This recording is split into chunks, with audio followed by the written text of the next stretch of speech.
Hello everyone, welcome back on our YouTube channel Indologus. आज का lecture हमारा लेक्चर नंबर सेकंड रहेगा, जहां पर हम नेक्स्ट 60 क्वेश्चंस करेंगे इस सीरीज में, जहां हम टॉप 600 एमसीक्यूज करंट अफेयर्स के डिस्कस कर रहे हैं। और ये टॉप 600 करंट अफेयर्स केवल ग्रुप डी के लिए ही इंपॉर्टेंट नहीं है, बल्कि आने वाले सारे अपकमिंग एग्जाम्स में टारगेट करेंगे, क्योंकि करंट अफेयर्स तो सेम ही रहते हैं सब में, है ना।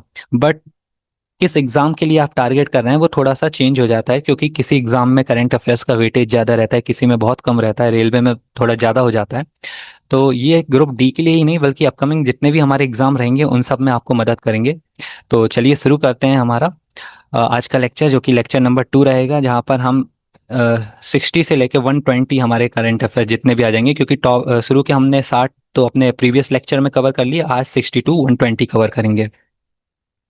पहला क्वेश्चन हमारा आ जाता है, who has been appointed as new UPSC chairman. New UPSC chairman किसको नियुक्त करा गया? इसका राइट आंसर हो जाएगा option number C, Ajay Kumar को।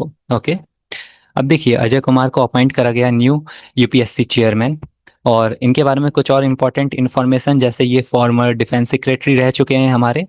इन्होंने किसको रिप्लेस करा? इन्होंने प्रीति सूडान जी को रिप्लेस करा। और यूपीएससी का फुल फॉर्म क्या है? यूनियन पब्लिक सर्विस कमीशन है, जो कि एक कॉन्स्टिट्यूशनल बॉडी है।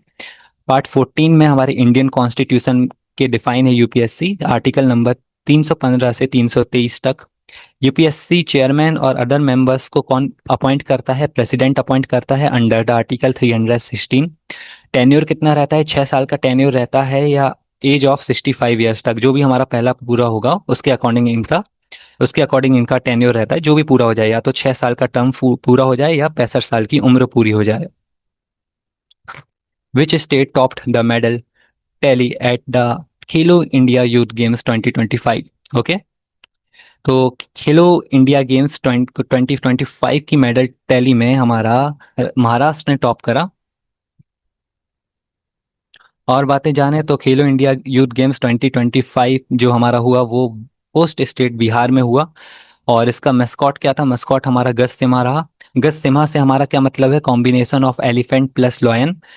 और एक न्यू स्पोर्ट लॉन्च करा गया या इंक्लूड करा गया, उसका नाम था सेपाक टेकरो। ओके, सेपाक टेकरो। अब देखिए, मेडल टैली की अगर हम बात करें तो महाराष्ट्र ने तो टॉप करा 58 गोल्ड मेडल्स के साथ, और उसके टोटल मेडल कितने रहे? 158 रहे। हरियाणा सेकंड नंबर पे रहा 39 गोल्ड मेडल्स के साथ, उसके टोटल मेडल कितने रहे? 117 रहे। बिहार, जो कि एक हमारा होस्ट स्टेट रहा जहां पर खेलो इंडिया यूथ गेम्स हुए 2025 के, है ना, तो बिहार को टोटल 7 गोल्ड मेडल्स मिले, और 36 उसके टोटल मेडल्स थे। What is the rank of the India in global human development index 2023? Human development index 2023 में इंडिया की रैंक रही 130, 130।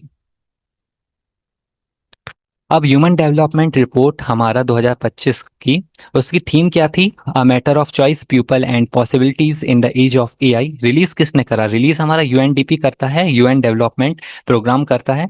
इंडिकेटर्स मतलब किन पैरामीटर्स पर ये मेजर करी जाती है? Health, education, income, living conditions. और हमारी टॉप कंट्रीज कौन कौन से रहे? टॉप कंट्रीज हमारा जैसे आइसलैंड फर्स्ट पे रहा, नॉर्वे सेकंड पे रहा, इंडिया की रैंक 130 रही। और 2022 में इंडिया की रैंक 133 थी, 133 थी। अगर हम इंडिया में लाइफ एक्सपेक्टेंसी की बात करें तो वो 72 ईयर्स रही अकॉर्डिंग टू 2023। ओके, देखिए, अब बोल रहा है, क्वेश्चन है हमारा, ये था ह्यूमन डेवलपमेंट इंडेक्स 2023 वाला, जो हमारा 2025 में पब्लिश हुआ। और नेक्स्ट हमारा है कि who has been crowned miss world 2025? Miss world 2025 का टाइटल किसे दिया गया? इसको जीता हमारा ऑप्शन नंबर ए, सुचाता चौंक्सरी ने। अब सुजाता चौंक्सरी हमारी थाईलैंड से आ जाती हैं, और ये फर्स्ट मिस वर्ल्ड बनी थाईलैंड से। 72nd मिस वर्ल्ड 2025 हमारा कहाँ पर हुआ? हैदराबाद में हुआ, इंडिया में हुआ। विनर कौन बनी? सुजाता जी बनी, जो कि थाईलैंड से आ जाती हैं, फर्स्ट मिस वर्ल्ड है थाईलैंड से। रनर अप कौन रहा? इथियोपिया की कैंडिडेट रही, जो कि Hasset Dereje Admassu. Okay, Hasset बनी रनर अप। विनर कौन बना? Suchata. Who has been appointed as executive chairman of NALSA? अब नालसा का एग्जीक्यूटिव चेयरमैन किसे नियुक्त करा गया? राइट आंसर हो जाएगा इसका option number A, Vikram Nath. देखिए, नालसा का फुल फॉर्म क्या है? National legal services authority of India.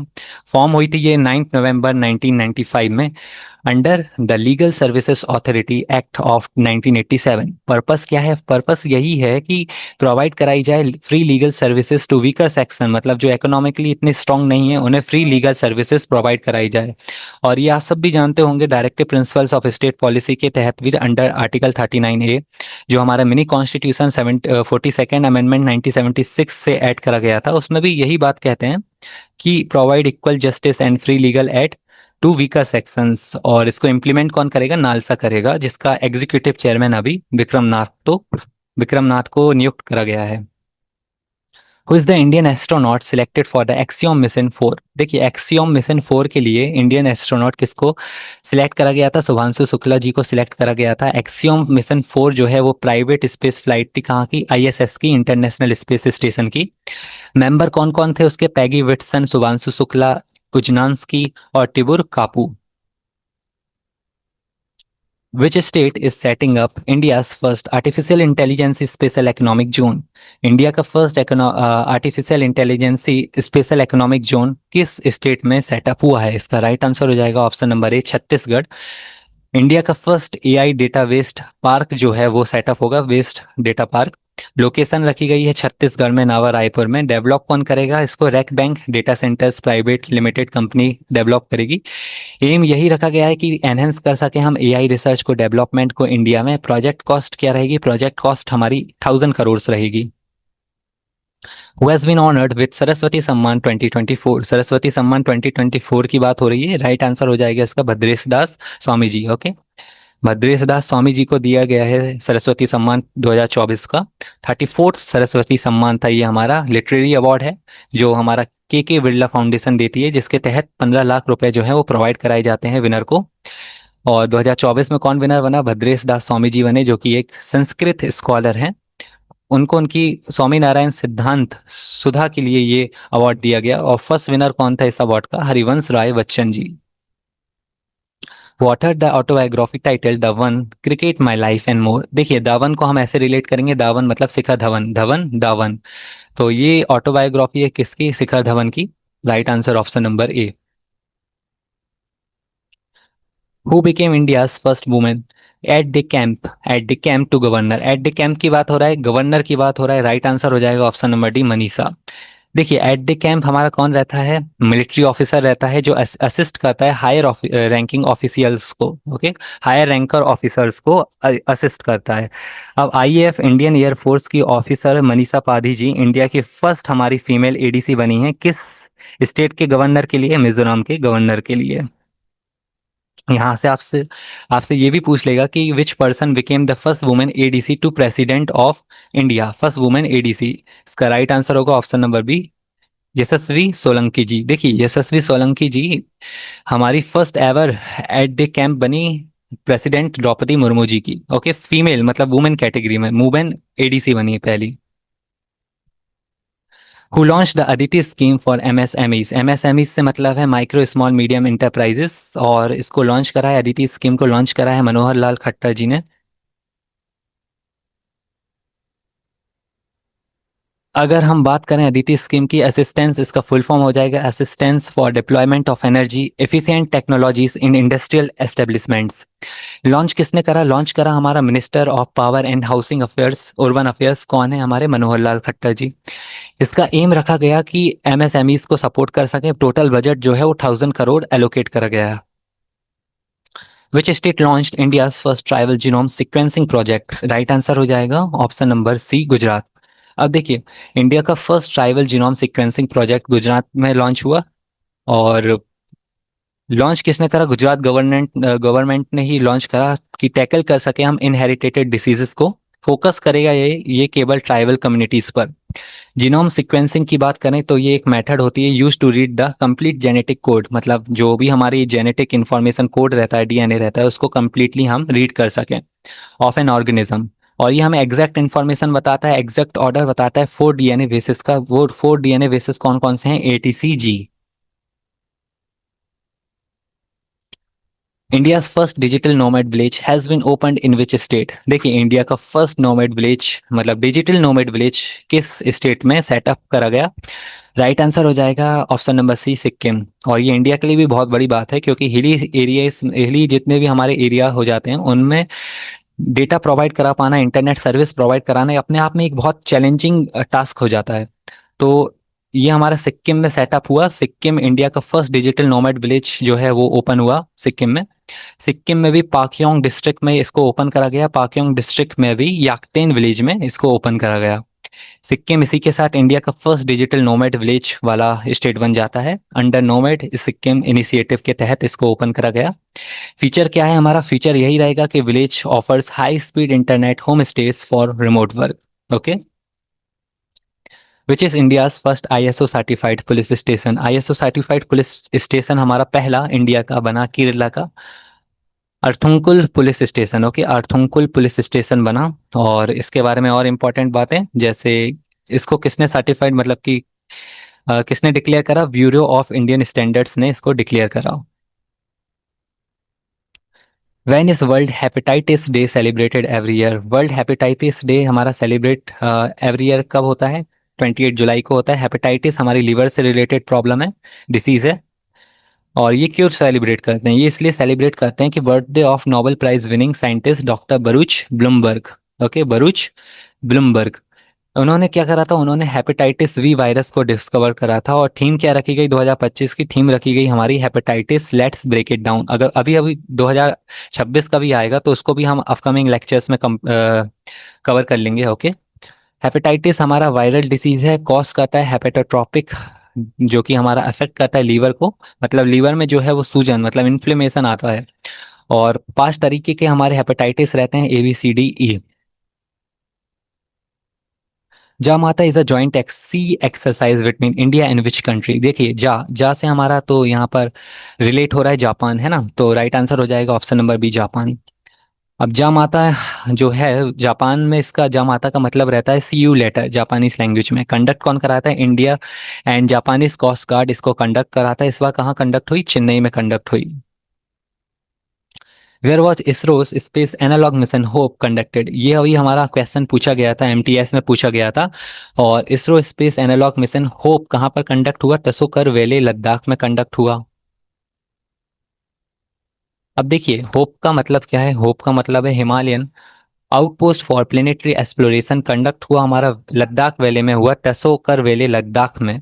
Purpose क्या है? पर्पस यही है कि टेस्ट कर सके क्रू की हेल्थ को, साइकोलॉजी, प्लेनेटरी सरफेस ऑपरेशंस को। ओके। और सैंपल कलेक्शन कर सके। India's first Make in India green hydrogen plant was set up at which port? Kandla pot में सेटअप करा गया इंडिया का first green hydrogen plant. Kandla pot को दीनदयाल पॉट के नाम से भी जाना जाता है, गुजरात में है जो। ओके। कैपेसिटी इसकी है 1 मेगावाट प्लांट है। India receive the last 16 Airbus C295 military transport aircraft from which country. India ने अभी हाल ही में 16 एयरबस C295 मिलिट्री ट्रांसपोर्ट किस कंट्री से रिसीव करे? तो वो हो जाएगा option number B, Spain. Total order हमारा हमारी तरफ से दिया गया था 56 एयरक्राफ्ट का। ओके। और 16 की अगर हम बात करें तो वो डिलीवर हो चुके हैं स्पेन से। और जो नेक्स्ट 40 एयरक्राफ्ट हैं वो हमारे बिल्ड होंगे, बनाए जाएंगे कहाँ पर? गुजरात में बडोदरा में बनाए जाएंगे। और उन्हें कौन बनाएगा? टाटा एंड एयरबस, मतलब अंडर मेक इन इंडिया के तहत टाटा एंड एयरबस बनाएगा, क्रिएट करेगा। Who has been appointed as the new director of the Vikram Sarabhai space centre, BSSC। Vikram Sarabhai space centre के न्यू डायरेक्टर किसे अपॉइंट करा गया? राइट आंसर हो जाएगा option number B, doctor A Raja Rajan को। देखिए Vikram Sarabhai space centre India research centre है हमारा इसरो का। और फॉर्म्ड हुआ था ये 1963 में। हेडक्वार्टर कहाँ पर है? केरला में, तिरुवनंतपुरम में है। इसरो के चेयरमैन कौन है? और इसरो के चेयरमैन हमारे V नारायणन है। When is national when is national space day celebrated every year. National space day हमारा सेलिब्रेट हर साल 23 अगस्त को होता है। और इसकी अगर हम बात करें तो 23 अगस्त 2023 में चंद्रयान 3 स्पेसक्राफ्ट ने लैंड करा था लूनर साउथ पोल पर, जहां पर हमारा लैंडेड पॉइंट का नेम क्या था? लैंडेड पॉइंट का नेम था शिव शक्ति। और 2025 की थीम क्या रखी गई? 2025 की थीम रखी गई Aryabhata to Gaganyaan, ancient wisdom to infinite possibilities. What was the main theme of India 79th independence day celebration? उसकी थीम थी हमारी क्या? नया भारत। Okay, option number A. अब देखिए, 79th independence day of India की थीम थी नया भारत। और बस यही, अभी जो होगा हमारा वो 18 नंबर का रहेगा, 15 अगस्त जो होगा 2026 का। Who is the author of the book why the constitution matters? इसका राइट आंसर होगा option number A, DY Chandrachud ji. अब आपको ये बताना है कि डीवाई चंद्रचूड़ कौन से नंबर के चीफ जस्टिस ऑफ इंडिया रहे हमारे। Which states cold desert biosphere reserve recently added to UNESCO's world network? Right answer हो जाएगा इसका option number B, Himachal Pradesh. देखिए, कोल्ड डिजर्ट बायोस्फीयर रिजर्व जो कि हमारा हिमाचल प्रदेश में है, और इसकी अगर हम बात करें, world network of biosphere reserve में ऐड करा गया है इसे यूनेस्को के द्वारा। लोकेट कहाँ पर है? लोकेट करता है ये Lahaul and Spiti district of Himachal Pradesh. CDBR integrates, okay, CDBR में अब टोटल कितने आ जाते हैं? जैसे पिन वैले नेशनल पार्क आ जाता है, किब्बर वाइल्ड लाइफ सेंचुरी आ जाता है, चंद्रताल वेटलैंड आ जाता है, और कौन कौन से एनिमल मिलते हैं? स्नो लेपर्ड मिलेगा, हिमालयन आइबेक्स मिलेगा, हिमालयन वोल्फ मिलेगा, और रेड फॉक्स भी मिल जाएगा आपको। Who has been elected as India's 15 vice president? Okay, 15वां वाइस प्रेसिडेंट किसे नियुक्त करा गया, किसे चुना गया? तो इसका राइट आंसर हो जाएगा option number C, CP Radhakrishnan ji को। इनके बारे में अगर हम कुछ और इम्पोर्टेंट इन्फॉर्मेशन देखें तो CP राधाकृष्णन जी तमिलनाडु से आ जाते हैं, 15 नंबर के वाइस प्रेसिडेंट बने इंडिया के, फॉर्मर गवर्नर रह चुके हैं ये महाराष्ट्र के। वाइस प्रेसिडेंट से रिलेटेड हमारे इंपॉर्टेंट आर्टिकल्स ये हैं, जैसे 63 में पोस्ट बताई गई है वाइस प्रेसिडेंट की, और 64 में बताया गया है कि जो भी हमारा वाइस प्रेसिडेंट रहेगा वो चेयरमैन भी रहेगा काउंसिल ऑफ स्टेट, मतलब राज्यसभा का। 66 में हमारे इलेक्शन के बारे में बताया गया है, 67 में टर्म बताया गया, टेन्योर बताया गया है 5 साल का। Okay, was won men's single title at 2025 US Open? Right answer इसका क्या हो जाएगा? राइट आंसर इसका हो जाएगा ऑप्शन नंबर डी, कार्लोस एल्कराज, जो कि स्पेन से आ जाते हैं। इनने जीता 2025 का US ओपन टाइटल। किसको हराया? जेनिक सिनर को हराया, जो कि इटली से आ जाते हैं। Who won the US open 2025 women's single title? US open 2025 की बात करें तो इसको जीता सेवलंका ने जीता। ओके, सेवलंका जो कि हमारी बेलारूस से आ जाती हैं। किसको हराया? अमांडा को हराया, अमेंडा एमनी एनिसी मोवा को हराया। ओके, अमेंडा एनिसी मोवा को हराया, जो कि USA से आ जाती हैं। 56th meeting of GST council held in which of the following city? 56th meeting of GST council कहाँ पर हेल्ड हुई? रिसेंटली हेल्ड हुई, न्यू दिल्ली में हेल्ड हुई। और चेयर किसने करी? फाइनेंस मिनिस्टर हमारी निर्मला सीतारमन जी ने करी। उन्होंने एबोलिश करा, हटा दिया 12% और जो 28% GST स्लैब्स थे, और इंट्रोड्यूस करी स्लैब्स जो कि 5% रहेंगी एसेंशियल गुड्स पर, और 18% रहेंगी, प्लस 40% हमारा लग्जरी गुड्स के लिए रखा गया, टोबैको, प्राइवेट एयरक्राफ्ट, ये हो गए।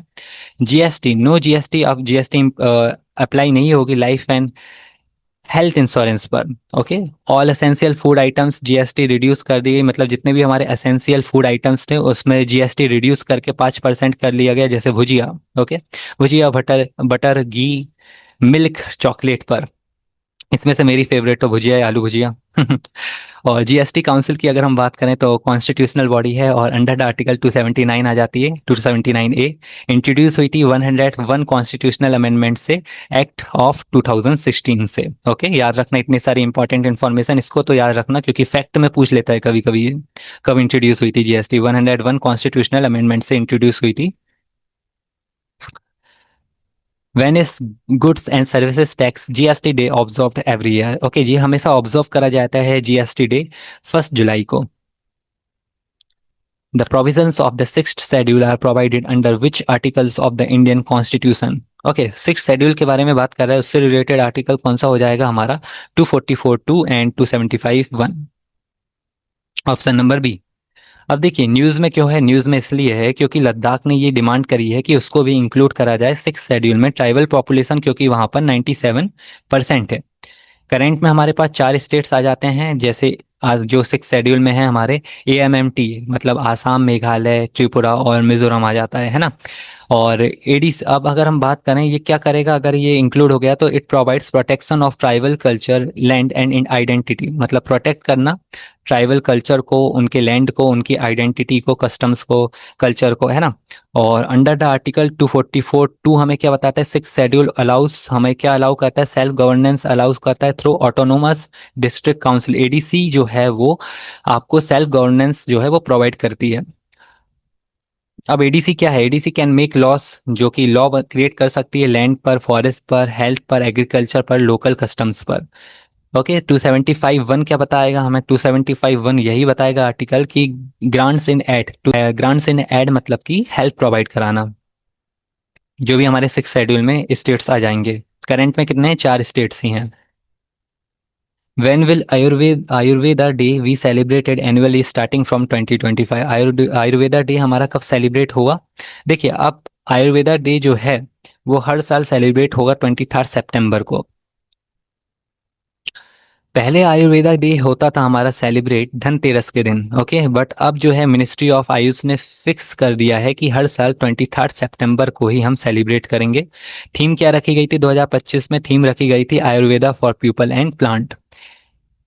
इस लेक्चर की PDF आपको एप्लीकेशन पे तो मिल ही जाएगी, साथ ही साथ टेलीग्राम चैनल पर भी मिल जाएगी। तो कमेंट्स में ये मत पूछना कि PDF कहाँ मिलेगी, टेलीग्राम चैनल पे तो आपको मिल ही जाएगी, साथ में एप्लीकेशन पर भी होगी। ओके, क्विज भी आपको एप्लीकेशन पर मिल जाएगा इसका। Which film won best film award at Filmfare awards 2025? Filmfare awards की बात हो रही है, बेस्ट फिल्म का किसको दिया गया, हमारा सी लापता लेडीज को दिया गया। अब देखिए सी 70 फिल्म फेयर अवार्ड्स जो 2025 में दिए गए, बेस्ट फिल्म हमारी लापता लेडीज को दिया गया, बेस्ट डायरेक्टर हमारा किरण राव को दिया गया लापता लेडीज के लिए, और बेस्ट एक्टर मेल के लिए कार्तिक आर्यन को दिया गया चंदू मूवी के लिए, चंदू चैंपियन। अभिषेक बच्चन को भी दिया गया आई वॉन्ट टू टॉक के लिए। बेस्ट एक्ट्रेस हमेशा आलिया भट्ट को ही दिया जाता है जिगरा के लिए, I don't know why. Alia Bhatt को तो हमेशा फिल्म फेयर अवार्ड ही मिलता रहता है। यहाँ पर भी नेपोटिज्म थोड़ा चलता है। What do you think? Okay, so which state topped the State Mining Readiness Index 2025 category A? Category A में स्टेट माइनिंग रेडीनेस इंडेक्स में किसने टॉप करा? मध्य प्रदेश ने टॉप करा। अब देखिए तीन कैटेगरी है हमारी, और रिलीज कौन करता है, ministry of mines he release करता है, एडिशन फर्स्ट था ये। इंडिकेटर्स कौन कौन से थे, इंडिकेटर्स हमारे auction performance, sustainable mining, quick project implementation.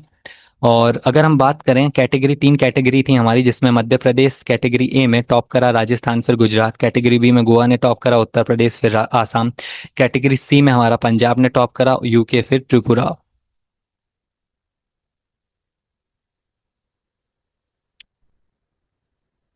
Okay, so United Nations day is observed on which date? So इसका राइट आंसर होगा ऑप्शन नंबर सी, 24 अक्टूबर। देखिए United Nation global intergovernmental organisation है, found कब हुई थी, 24 अक्टूबर 1945 में found हुई थी। और इसका हेडक्वार्टर कहाँ पर आ जाता है, न्यूयॉर्क में आ जाता है। मेंबर टोटल 193 हैं। सेक्रेटरी जनरल करंट में कौन है, एंटोनिया जी हैं।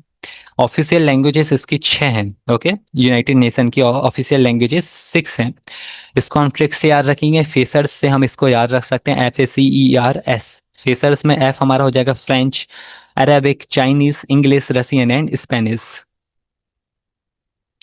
Who will chair the 8th central पे कमीशन 2025? जो हमारा 8वां सेंट्रल पे कमीशन आएगा 2025 में आया, उसको कौन चेयर करा? उसको चेयर करा हमारा ऑप्शन नंबर इसका हो जाएगा रंजना प्रकाश देसाई, ऑप्शन नंबर ए। देखिए पे कमीशन जो है वो एस्टेब्लिश होता है हर 10 साल में अंडर डिपार्टमेंट ऑफ एक्सपेंडिचर, जो कि हमारा मिनिस्ट्री ऑफ फाइनेंस का डिपार्टमेंट है। पे कमीशन डिटरमाइंस, क्या डिटरमाइन करता है, salary allowances and pensions of central government employees की ये डिक्लेयर करता है, डिसाइड करता है। इम्प्लीमेंटेशन डे क्या है, इसकी इम्प्लीमेंटेशन डेट जो है वो 1 जनवरी 2026 है, ऑफिशियल रखी गई थी। ओके, और इंडिया की rank, India ranks which position globally in total forest area? Total forest area में इंडिया की रैंक क्या है, टोटल फॉरेस्ट एरिया में इंडिया की रैंक है 9th। अब ग्लोबल फॉरेस्ट रिसोर्सेज असेसमेंट 2025 का GFRA किसने रिलीज करा? FAO ने रिलीज करा, फूड एंड एग्रीकल्चर ऑर्गेनाइजेशन ने रिलीज करा, जिसमें टॉप कंट्रीज हमारी फॉरेस्ट एरिया में रसिया आ जाती है जहां पर 832.6 मिलियन हेक्टेयर्स फॉरेस्ट एरिया है। सेकंड पे ब्राजील आ जाता है, नाइन्थ नंबर पे इंडिया आ जाता है। टोटल फॉरेस्ट एरिया इंडिया में कितना है? 72.7 मिलियन हेक्टेयर्स। ओके, और इंडिया की रैंक थर्ड नंबर पे रही है net annual forest green gain में। ओके, गेन की जब बात करेगा तो तीसरी रही है, और टोटल फॉरेस्ट एरिया की जब बात करेगा तो नाइन्थ रही है। वर्ल्ड का total forest area 4.14 billion hectares, मतलब 32% ऑफ अर्थ लैंड एरिया जो है वो टोटल टोटल फॉरेस्ट एरिया है। Which country won the 2025 FIFA under world cup, under 20 world cup? Okay, so 2025 FIFA under 20 world cup किसने जीता? Morocco ने जीता। Morocco ने जीता इसको। और होस्ट कंट्री कौन थे? चिली थी होस्ट कंट्री। मोरक्को का ये फर्स्ट टाइटल है। रनर अप कौन रहा? रनर अप हमारा अर्जेंटीना रही। और बेस्ट प्लेयर किसको मिला? ओटमानी को मिला, जो कि मोरक्को से आ जाते हैं। ओके, और कल ही हमारा फीफा वर्ल्ड कप 2026 जो है उसका फाइनल हुआ, जिसमें स्पेन ने हराया अर्जेंटीना को। फाइनल खेला गया स्पेन वर्सेस अर्जेंटीना के बीच फीफा वर्ल्ड कप 2026 का, जिसमें स्पेन जो है वो विनर बना 1-0 से अर्जेंटीना को हराया। विच is India's first indigenously discovered antibiotics? India का फर्स्ट इंडिजीनियसली डिस्कवर्ड एंटीबायोटिक कौन सा है? इसमें हमारा राइट आंसर हो जाएगा ऑप्शन नंबर बी, नफीट्रोमसिन। ओके, नफीट्रोमसिन। अब डेवलप किसने करा है? डेवलप इसको वॉक हार्ट लिमिटेड ने करा है, एंड डिपार्टमेंट ऑफ बायोटेक्नोलॉजी ने करा है। यूजफुल ये किस लिए होगी? यूजफुल रहेगी ये हमारी रिस्पायरेटरी इन्फेक्शंस के लिए, कैंसर पेशेंट्स के लिए और डायबिटिक पेशेंट्स के लिए। Okay, Sanae Takaichi became first woman prime minister of which country? Okay, so किस देश की ये पहली वुमेन प्राइम मिनिस्टर बनी? Japan. Hmm, who won the 2025 FIDE chess world cup title? Important है, 2025 का FIDE chess world cup title किसने जीता? इसको जीता हमारा जवोखिर सिंडारोव ने। ओके, जवोखिर सिंडारोव, जो कि हमारे उज्बेकिस्तान से आ जाते हैं। और उज्बेकिस्तान से तो आते ही हैं, साथ में ये वर्ल्ड के यंगेस्ट प्लेयर बन गए हैं जिसने वर्ल्ड कप ये जीता। Okay, youngest player to win world cup. अब 2025 फिडे चेस वर्ल्ड कप की अगर हम बात करें तो ये 11th एडिशन था। कहाँ पर होस्ट हुआ? इंडिया में होस्ट हुआ, गोवा में। गोवा स्टेट में इसने, गोवा स्टेट ने इसको लॉन्च होस्ट करा। और रनर अप कौन रहा? रनर अप हमारा चाइना रहा। Gogabeel, Gogabeel lake is located in which state? Gogabeel lake की बात हो रही है, वो बिहार में लोकेट करती है। गोगावील लेक जो है वो एक ऑक्सबो लेक है, डिक्लेयर करी गई है अभी 94th Ramsar site of India. Okay, total अभी इंडिया में 100 रामसर साइट्स हैं। अब आपको बताना है कौन से स्टेट में most number of Ramsar sites हैं, मतलब सबसे ज्यादा इंडिया में रामसर साइट्स की अगर हम बात करें तो वो किस स्टेट में है। और लोकेशन इसकी क्या है? गोगावील लेक की लोकेशन हमारी मनिहारी कटिहार, जो कि गंगा और महानंदा रिवर के बीच में है। अब बिहार में जो है वो 6 रामसर साइट्स हो गई। गोकुल जलाशय हो गया, जो कि बक्सर में आ जाता है, वो भी ऑक्सबो लेक है। उदयपुर झील, जो कि वेस्ट चंपारण में आ जाता है, वो भी ऑक्सबो लेक है। कन्वर लेक, जो कि बेगूसराय में आ जाता है। Okay, Nagi bird sanctuary Jamui district में आ जाता है। नकटी बर्ड सेंचुरी जमुई में आ जाता है।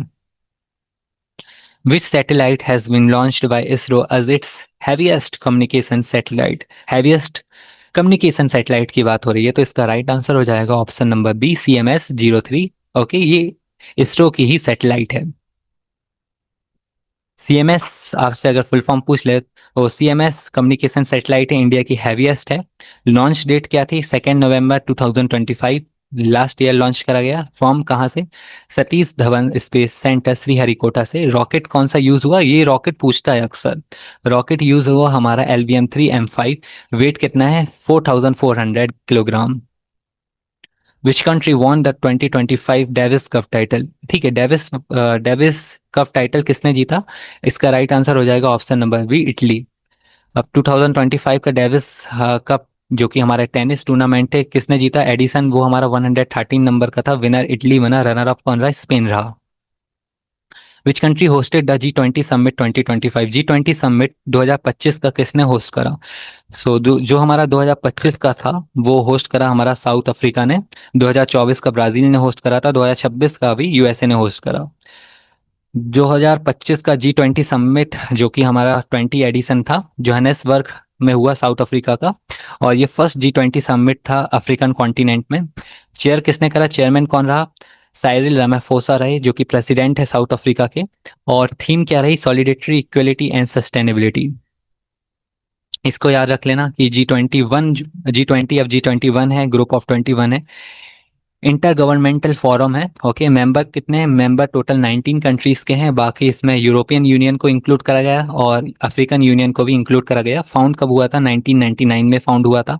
इंडिया इसका मेंबर कब से है? इंडिया भी मेंबर 1999 से ही है। होस्ट कंट्री कौन कौन सी रही? 24 में ब्राजील ने होस्ट करा, 25 में साउथ अफ्रीका ने होस्ट करा, 26 में यूनाइटेड स्टेट्स होस्ट करेगा। ओके, 21 नंबर वाला जो है वो यूनाइटेड स्टेट्स में होगा। अब इतने सारे मेंबर्स हैं हमारे G21 में, और इनको आप याद रख सकते हैं। गुरु जी सीता अब SSC FCI में काम करती है। ओके, जी से जर्मनी, यू से यूएसए, आर से रसिया, यू से यूके, और पूरा एक बार आप रीड कर लेना इसको। Which Indian defense PSU signed a joint venture with Safran to manufacture hammer weapons in India? देखिए सैफरन की बात हो रही है, सैफरन। सो फ्रांस से हम इसको पहली बात तो ये फ्रांस हो जाएगा। Indian defence PSU signed a joint venture with Safran to manufacture hammer weapons in India. Okay, so भेल ने, ओके भेल ने इसको साइन करा है। जॉइंट वेंचर है ये इंडिया का और फ्रांस का। भेल मतलब भारत इलेक्ट्रॉनिक्स लिमिटेड, और भारत इलेक्ट्रॉनिक्स लिमिटेड और सेफ्रॉन इलेक्ट्रॉनिक्स डिफेंस जो कि फ्रांस का है। इनका एम क्या है? इनका एम यही रखा गया है कि टू मैन्युफैक्चर हैमर। हैमर का मतलब क्या है? Highly agile modular munition extended range weapon. Okay, hammer. और ये क्या काम करेगा? ये ऑल वेदर, हर मौसम में स्मार्ट गाइडेड करेगा एयर टू ग्राउंड वीपन के लिए। Which country has been designated as a major non-NATO ally by the United States? Right answer हो जाएगा ऑप्शन नंबर बी, सऊदी अरब। अब देखिए मेजर नॉन नाटो अलाई की अगर हम बात करें तो designation given by the USA, USA ने दिया है इसको, यूनाइटेड स्टेट्स ने दिया है। टोटल मेंबर्स अभी हमारे 21 हैं, जो कि मेजर नॉन नेटो मतलब जो नाटो का हिस्सा तो नहीं है, बट 21 स्टेट्स हमारे आ जाते हैं टोटल मेंबर्स, जिसमें लेटेस्ट जो है वो सऊदी अरेबिया को इंक्लूड करा गया है 2025 में। 2024 में केन्या को इंक्लूड करा गया था। अगर हम नाटो की बात करें, ये तो हमारी मेजर नॉन नाटो हो गए जिसमें 21 स्टेट्स हैं। अगर हम नाटो की बात करें तो नाटो में टोटल हमारे अभी 32 मेंबर्स हैं। नाटो का फुल फॉर्म क्या है? North Atlantic Treaty Organization. World की ये लार्जेस्ट मिलिट्री अलायंसेस है, जो कि फॉर्म्ड हुई थी 1949 में फॉर्म्ड हुई थी। हेडक्वार्टर कहाँ पर है इसका? हेडक्वार्टर बेल्जियम में है। और लेटेस्ट मेंबर कौन बना था? स्वीडन बना था 32nd नंबर का मेंबर, फिनलैंड बना था 31st नंबर का मेंबर। ओके, तो याद रखना यहाँ पर दो कैटेगरी है। पहली कैटेगरी तो हो गई मेजर नॉन नाटो एलाई, और दूसरा नंबर का हो गया जो कि रियल में उसके मेंबर्स हैं, टोटल 32 मेंबर्स हैं। Kopra, Kopra Jalashay is located in which state? Kopra Jalashay हमारा छत्तीसगढ़ में है। रिसेंटली 2 न्यू वेटलैंड्स डिक्लेयर करे गए हैं रामसर साइट्स। कोपरा जलाशय जो कि फर्स्ट रामसर साइट है हमारा छत्तीसगढ़ का, जो कि बिलासपुर डिस्ट्रिक्ट में आ जाता है। फिर सेकंड हमारा कौन सा है? सेकंड हमारा सिलीसर लेक है, जो कि human made fresh water lake है। लोकेशन इसकी राजस्थान हो जाएगी, Alwar district. Other Ramsar sites भी हैं हमारी राजस्थान की, इंपॉर्टेंट है किलोलाडियो नेशनल पार्क और सांभर लेक, खिचन वेटलैंड और Minar wetland. Okay, which Indian festival has been added to UNESCO's intangible cultural heritage list in December 2025? Important है, पूछा गया है PYQ में। करंट अफेयर्स ही है। विच इंडियन फेस्टिवल, किस इंडियन फेस्टिवल को इंक्लूड करा गया UNESCO intangible cultural heritage site heritage list में? ओके, राइट आंसर इसका हो जाएगा ऑप्शन नंबर ए, दीपावली। देखिए UNESCO intangible cultural heritage list में दीपावली को इंक्लूड करा गया। अब इंडिया के जो है वो 16 टोटल 16 जो है वो इंटेंजिबल कल्चरल हेरिटेज एलिमेंट्स हो गए on the UNESCO list. Latest कौन कौन से हैं? 2025 में तो दीपावली को इंक्लूड करा गया हमारा इसमें, और 2023 में गरबा ऑफ गुजरात को इंक्लूड करा गया था। 2021 में दुर्गा पूजा को इंक्लूड करा गया था, कुंभ मेला को 2017 में, योगा को भी 2016 में इंक्लूड करा गया और नवरोज को 2016 में। इसका पर्पस क्या रहता है? पर्पस यही रहता है कि अगर UNESCO intangible cultural heritage list में अगर इंक्लूड हो तो प्रोटेक्ट कर सके हम क्या, लिविंग कल्चरल ट्रेडिशंस को, फेस्टिवल्स को और रिचुअल्स को। Who won the 2025 UNEP champions of the earth award? Okay, so बोल रहा है कि किसने जीता UNEP champions of the earth award?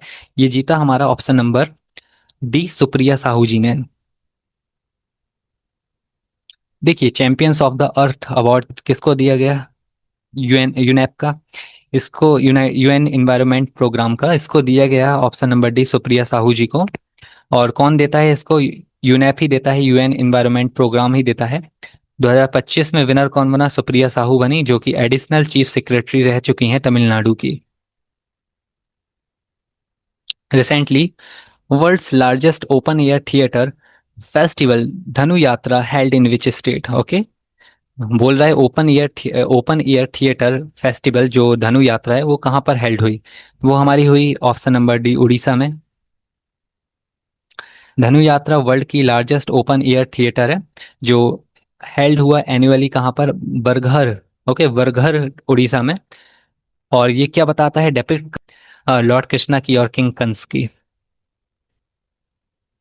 Who received the PM राष्ट्रीय बाल Puraskar 2025 from the president of India in sport category? देखिए, पीएम राष्ट्रीय बाल पुरस्कार 2025 स्पोर्ट कैटेगरी में किसको मिला? वैभव सूर्यवंशी को मिला। पीएम राष्ट्रीय बाल पुरस्कार 2025 का president of India Droupadi Murmu, जो कि 15 नंबर की हमारी प्रेसिडेंट है, 15 नंबर की प्रेसिडेंट है। प्रेसिडेंट के पहले ये झारखंड की गवर्नर भी रह चुकी हैं। ओके, द्रौपदी मुर्मू जी झारखंड की गवर्नर थी पहले। 2025 में 20 चिल्ड्रन को विनर दिया गया है। ये पुरस्कार 6 कैटेगरी में मिला है। कौन कौन सी 6 category? Art and culture, bravery, science and technology, social services, sports और इन्वायरमेंट। इसमें कैश प्राइस कितना दिया जाता है? 1 लाख रुपए। What is the name of India's first 1.0 GHz 64-bit dual-core indigenous microprocessor? Right answer इसका हो जाएगा ऑप्शन नंबर बी, ध्रुव 64। देखिए, डेवलप किसने करा है? डेवलप करा है सीडैक ने। सीडैक का फुल फॉर्म क्या है? Centre for development of advance computing. Okay, और अंडर इसके माइक्रो प्रोसेसर डेवलपमेंट प्रोग्राम के तहत इसको डेवलप करा गया। इंडिया के अपकमिंग नेक्स्ट जेन प्रोसेसर कौन कौन से होंगे? अब वो रहेगा धनुष और धनुष प्लस। और क्या आप जानते हैं माइक्रो प्रोसेसर्स जो हैं वो brain of modern electronic devices रहते हैं? अगर आपने थोड़ा भी कंप्यूटर पढ़ा होगा तो इसके बारे में आप जानते होंगे। अब ये पहली बार नहीं है कि इंडिया ने माइक्रो प्रोसेसर जो है वो क्रिएट करा है ना। अगर हम प्रीवियस भी देखें, बिफोर ध्रुव 64 इंडिया ने अपने माइक्रो प्रोसेसर्स जो हैं वो डेवलप कर चुका है, जैसे फॉर डिफरेंट स्पेसिफिक यूजेस। जैसे अगर हम, बट ध्रुव 64 फॉर मल्टीपर्पज। देखिए, ध्रुव 64 का मेन टारगेट रहेगा मल्टीपर्पज, बट इससे पहले भी इंडिया जो है वो माइक्रो प्रोसेसर्स को डेवलप कर चुका है। ये पूरी लिस्ट है। जैसे शक्ति जो है वो 2018 में बिल्ट हुआ था, डेवलप हुआ था, आईआईटी मद्रास ने करा था। इसका मेन पर्पस यही था कि वो डिफेंस, स्पेस और स्ट्रेटेजिक सिस्टम में यूज हो सके। ओके, और अजीत जो है वो 2018 में ही आईआईटी बॉम्बे ने डेवलप करा था। इसका मेन पर्पस ये था कि इंडस्ट्रीज और रोबोटिक्स में यूज हो सके। विक्रम 2025 में इसरो ने ही क्रिएट करा। उसका मेन पर्पस ये था कि स्पेस मिशंस जैसे नेविगेशन में या गाइडेंस में हेल्प कर सके। और तेजस जो है वो, तेजस 64 2025 में सीडैक ने ही डेवलप करा। इसका मेन पर्पस था इंडस्ट्रियल ऑटोमेशन में। तो जो अभी हमारा ध्रुव 64 हुआ है उसका मेन पर्पस क्या है? उसका मेन पर्पस है मल्टीपर्पस, है ना, मल्टी प्रोग्रामिंग के लिए यूज होगा। What is India's rank in the women peace and security index 2025-26? India की रैंक क्या रखी गई वुमेन पीस एंड सिक्योरिटी में? इंडिया की रैंक रखी गई हमारी 131। अब रिलीज कौन करता है इसको? रिलीज करता है Georgetown institute for women peace and security and the peace research institute Oslo. Okay, India की रैंक तो 131 रही है, बट टॉप किसने करा? टॉप हमारा डेनमार्क ने करा, आइसलैंड ने करा, लास्ट पे कौन रहा? अफगानिस्तान रहा। ओके, इंडिया की रैंक 131 रही। स्कोर क्या रहा इसका? 0.6। इतना याद रखना, 0.6 या 0.607। द सबका बीमा सबकी रक्षा bill passed by Lok Sabha seeks to raise the FDI limit in insurance sector to. अब बोल रहा है कि सबका बीमा सबकी रक्षा बिल जो है वो पास हुआ अभी लोकसभा में। उसने एफडीआई लिमिट को किस रेंज तक इंक्रीज करने की मांग करी थी? उसने मांग करी थी 100%। ओके। इन इंश्योरेंस सेक्टर की बात कर रहा है। अब देखिए, एफडीआई का फुल फॉर्म क्या होता है? एफडीआई का फुल फॉर्म रहता है फॉरेन डायरेक्ट इन्वेस्टमेंट। और इससे पहले ये इंडियन इंश्योरेंस कंपनीज में 74% तक रहता था, बट अब इसको 100% जो है वो इंक्रीज कर लिया गया है। मतलब जो भी हमारा फॉरेन डायरेक्ट इन्वेस्टमेंट रहता है, फॉरेन कंपनीज का इन्वेस्टमेंट रहता है, वो 74% तक ही पहले अपना जो है वो इन्वेस्ट कर सकते थे, बट अब 100% इन्वेस्ट कर सकते हैं। किस सेक्टर में? इंश्योरेंस सेक्टर में। सबका बीमा सबकी रक्षा amendment of insurance laws bill 2025 recently pass हुआ लोकसभा में। ओके। और अमेंडमेंट किस एक्ट में करा है इसने? अमेंडमेंट करा इंश्योरेंस एक्ट 1938 का, और the life insurance corporation act 1956 का, और इर्डा मतलब एक्ट ऑफ 1999। रीजन इसका यही है कि insurance for a life by 2047, सबके लिए इंश्योरेंस हो सके by 2047। Prime minister's office has been renamed as. Prime minister का नया ऑफिस का नाम क्या रहेगा? सेवा तीर्थ रहेगा। ओके। और कुछ और इम्पोर्टेंट नेम्स को चेंज करा गया, जैसे राजपथ जो है वो अब कर्तव्य पथ के नाम से जाना जाएगा। North block and south block अब कर्तव्य भवन के नाम से जाना जाएगा। राजभवन लोक भवन के नाम से जाना जाएगा। मुगल गार्डन जो है वो अब अमृत उद्यान के नाम से जाना जाएगा। नेहरू मेमोरियल म्यूजियम्स लाइब्रेरी जो है वो प्राइम मिनिस्टर्स म्यूजियम लाइब्रेरी के नाम से जानी जाएगी। और जो हमारा रेस कोर्स रोड है वो लोक कल्याण मार्ग के नाम से जाना जाएगा। And with this we are done with today's session. उम्मीद करता हूँ आज का लेक्चर आपको अच्छा लगा होगा। मिलते हैं सेट नंबर 3 के साथ, मतलब लेक्चर नंबर 3 के साथ।